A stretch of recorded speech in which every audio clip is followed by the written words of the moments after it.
What's up, guys? It's Monday, March 23rd, and welcome to another episode of the Moy Diaz Combat Pubcast. We had a big weekend this past weekend in UFC London, but this Saturday we have UFC Seattle coming up. And on a personal note, Friday we have a regional fights Extreme Knockout here in Arlington, Texas, at Texas Live, which I'm very excited about because I will be making my commentating debut, which I'm very excited for. This is it's been a long time coming. I did my entire career at this organization, Extreme Knockout, and now I'm finally going to give back to the sport that I love so much and be able to commentate some fights for some young, up-and-coming, hungry regional scene fighters that are trying to battle their way to the top, to the next level, which is, of course, the UFC, PFL 1, and all the other great organizations out there. But yeah, I'm excited about that. But let's get into UFC Seattle. We are the main event.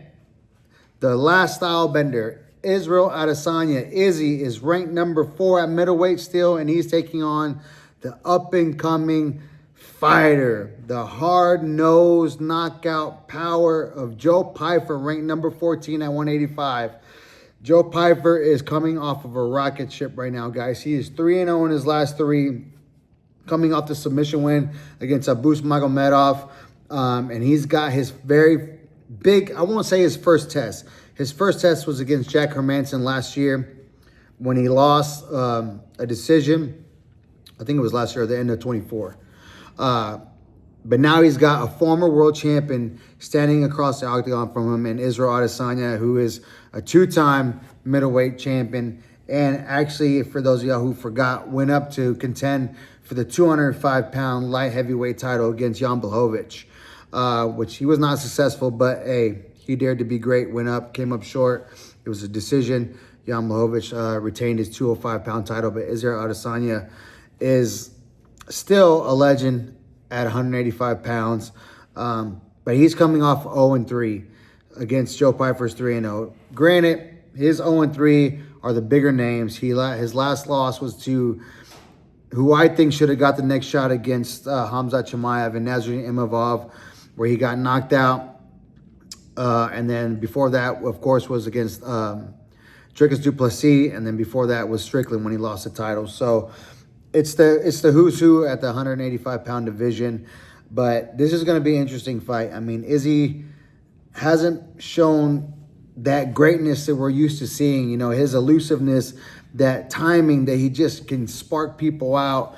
You know, I don't know if it's the confidence, because he really looked good against Nasruddin Imavov until he got caught. So it's like you can look good till you don't, right? That's kind of been the story of Israel Adesanya in his last 3. I think DDP out-muscled him. He was looking good in that fight, but DDP just outworked him, out-muscled him in that fight. The Strickland fight, I think he really took Strickland lightly, and he paid for it. And he paid for it with his title.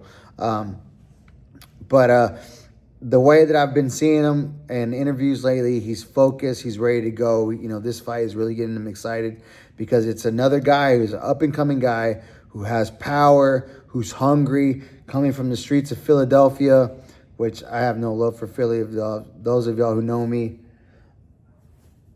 DFW up in here, man. I'm a Cowboys fan. I know you guys probably hate that, but it is what it is. So there's no love lost between Dallas and Philly. But I respect Joe Pyfer, man. It's, you know, he is like a Rocky movie, like in living form. You know, this dude came from nothing, and he's fought his way all the way to where he is today. And if he can get a win against Israel Adesanya and get that scalp on his wall, that's huge for him. Because then, of course, he's ranked number 14 now. But if you beat a former world champion, Israel Adesanya, who's still ranked number 4 in that division, he's going to get catapulted into the top 5, easily into the top 5. You know, then there's nothing but big fights there for him. So this is going to be interesting. The opening betting lines, they have Joe Pyfer as a favorite at plus 110. You have Israel Adesanya as a minus 130. That, for me, that's Izzy all day. I would take minus 130 Izzy all day. You know, it's not crazy. You know, he is a slight favorite. I'm sorry, I think I misspoke. I said Joe Pyfer was a favorite. He is a slight underdog at plus 110, which I think rightfully should be, taking on the former 2-time world champion in Israel Adesanya. Minus 130 is not a bad bet. You know, I think for Joe Pyfer to win this fight. He has shown he can grapple. He's got some submissions, but I think if Israel Adesanya does just vintage Izzy and keep him at distance, use his timing and his speed, I think he can cruise to a decision on this one, guys. I really do. So I'm going to be picking Izzy to win by decision. Take the over. Yeah, take the over. It's 5 rounds. They'll probably have it set at 2.5. They don't have all the prop bets out yet. I'm just going off the opening lines that they have on DraftKings. So I would probably take the over and Izzy to win outright. The co-main event, former flyweight champion Alexa Grasso taking on, she's ranked number 3. She's taking on ranked number 5, Macy Barber. Macy Barber is coming in with 3-0 in her last 3. Alexa Grasso's coming in at 2-1-2 in her last 5. The draw with Valentina, and then she lost her last 2 to Valentina to lose the title, and then to Natalia Silva in her last outing, but she didn't look great. I have to be honest. I love Alexa Grasso. She's Mexicana, but she did not look great in that fight against Natalia Silva. She didn't do enough. She didn't put the pressure. She was getting outstruck by Natalia Silva at range. I think this will be a closer fight. They have Alexa Grasso as an underdog at plus 140. To me, I'm going Alexa Grasso on this one. At plus 140 money, I think she gets the job done against Macy Barber. I think she's going to clean up some of the stuff and address the issues that she's had in the last 2 fights. One of them you can't take away really too much because Valentina just out-wrestled her, out-grappled her in the trilogy fight at the Sphere. But I think there's a lot of things that she could do better that she did against Natalia Silva that she can address to clean everything up. Macy Barber is coming off 3-0, but I mean, they're not huge names that she's beating, whereas Alexa Grasso is fighting, arguably one of the greatest women of all time in Valentina, and then Natalia Silva, who is probably up there for a title shot in the next 2 fights, probably for her if she continues to win. So Macy Barber is coming off a win against Karine Silva, where she looked good, but I mean, it's not a huge name. Karine Silva is not blowing anyone away. So I like Macy Barber. I know she's gone through a long road to get here, but I'm still going to take the former world champion, Alexa Grasso, to get the job done on Saturday. The feature fight, Juliana Rosa opens at a plus 245 versus Lirian Douglas from Brazil, who's opening at minus 305. He's the favorite. I like Juliana Rosa, but he did just come off the loss against Melky Costa. But, I mean, the way that Melky Costa is looking, man, I think anyone who runs into him now or the next fight is going to get beat. Lirian Douglas, it's his debut, and they still have him as a favorite at minus 305, which is insane. I mean, I'm going to have to go back and see if I can find a regional scene or a contender fight of Lirian Douglas. But, I mean, you got to go with Lirian Douglas, man. If he's that big a favorite, maybe you take an over or under with that. Like I said, they don't have the prop bets out, but I'm going to lean Lirian Douglas on this one. The next fight, Mansour Abdul Malik taking on Yozir Belgrui. Mansour Abdul Malik is coming out as a favorite at minus 115. Belgrui is minus 105. He's from the Netherlands. He's coming off a win. He's 1-0 coming off against Asmat Boakev. And Mansour Abdul Malik is 3-0 in his last 3. They have the lines pretty even, but I'm going to go with Mansour Abdul Malik on this one at minus 115. He's a slight favorite. I mean, I could be wrong. I haven't seen Yozri fight yet. He is from the Netherlands, so I don't want to just, put him in a box. But usually the Dutch guys have great kickboxing, great stand-up. But, I mean, then he could be like RDR and just have great grappling and nothing else. But I think he's more of the traditional style, great kickboxing. But I'm going to go with Mansour Abdul Malik on this one, with his coming off 3-0 in his last 3. The next fight down, Terrence McKinney at 155 pounds taking on the Canadian Kyle Nelson. Terrence McKinney opens at a minus 170 favorite versus Kyle Nelson plus 142. Terrence McKinney's coming off the loss against Chris Duncan. Kyle Nelson is coming off a win against Matt Frivola, but he did lose to Steve Garcia, who's fighting on the White House card against Diego Lopez. So that says a lot, but he did get stopped in that fight. I'm going to go Terrence McKinney on this one. I really like Terrence McKinney. He's long, rangy for that weight class, and he looks really good. Even in that loss, he was winning that fight till he got hurt and clipped and stopped. I'm going to take Terrence McKinney on this one to beat Kyle Nelson. The next fight down, Ignacio Nacho Bohamondes from Chile is minus 305 to open up at 155 pounds, taking on Tofik Musayev, who's plus 245. He's coming off loss to Mitabek Orlabai, the guy from Kyrgyzstan. Yeah, the guy that looks like Genghis Khan, who had a great win 2 fight nights ago. But he's taking on Ignacio Bahamondes. I got to go with Bahamondes. Even though he's coming off the loss against Rafael Fiziev, I still like Bahamondes. His striking is just clean as shit.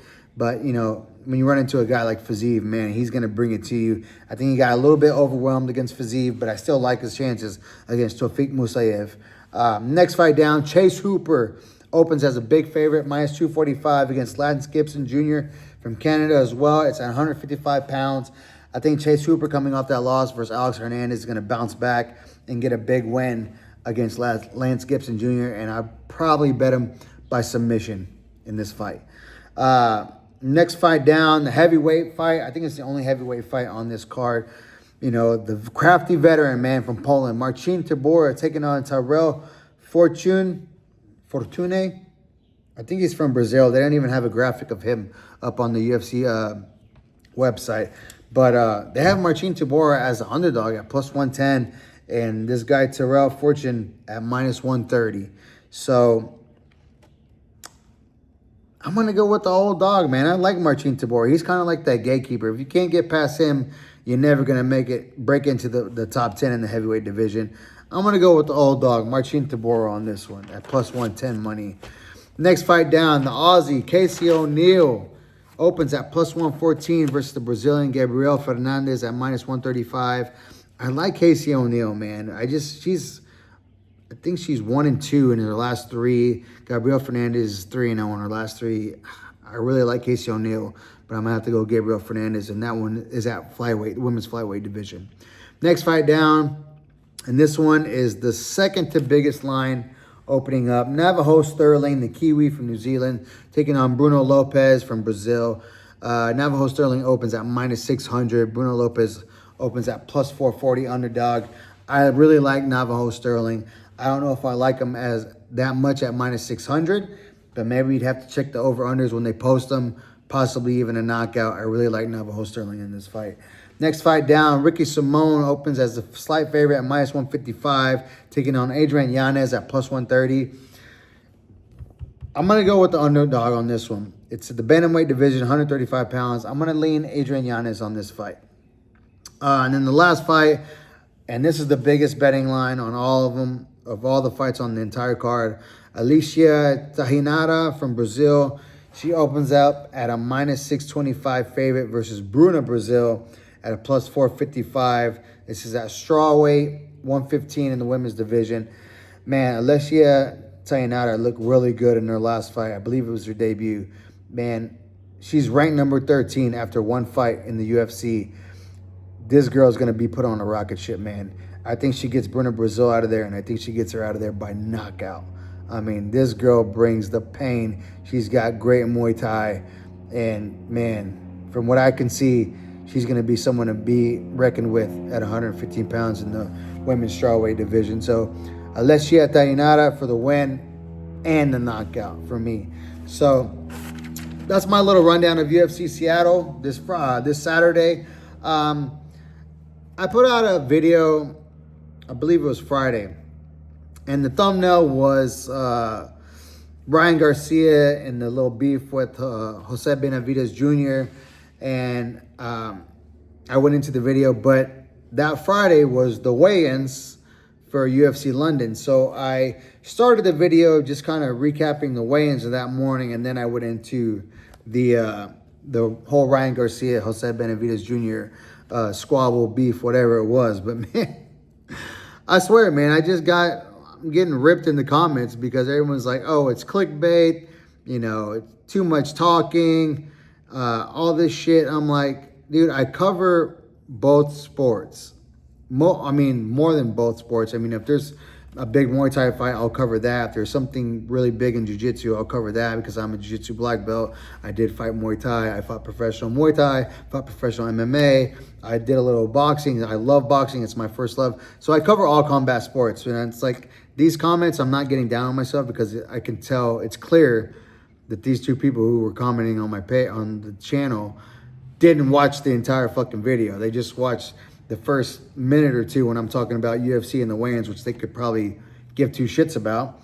But the whole reason they clicked the video was for me to address the Jose Benavidez Jr., Ryan Garcia squabble, and they just didn't get that far, which I get it. I'll do better at, if I put the thumbnail, I'll just address it right off the bat. That way you're not thinking that I'm like clickbaiting you, because that's not what I'm about. I love combat sports. I love MMA. I love boxing and Muay Thai, Jiu-Jitsu, Judo, all of it. I love all of it. I really do. I am a fucking junkie for all combat sports. But I just thought it was funny, man. Like, these guys are just kind of like talking shit. And I'm like, yo, you didn't even watch the whole video. So give me a chance, man. Come on. But for everyone else, man, thank you guys so much for watching. As always, hit the like, hit the subscribe, hit the bell so you get notifications. Watch fights, drink pints. See you guys on the next one. Peace.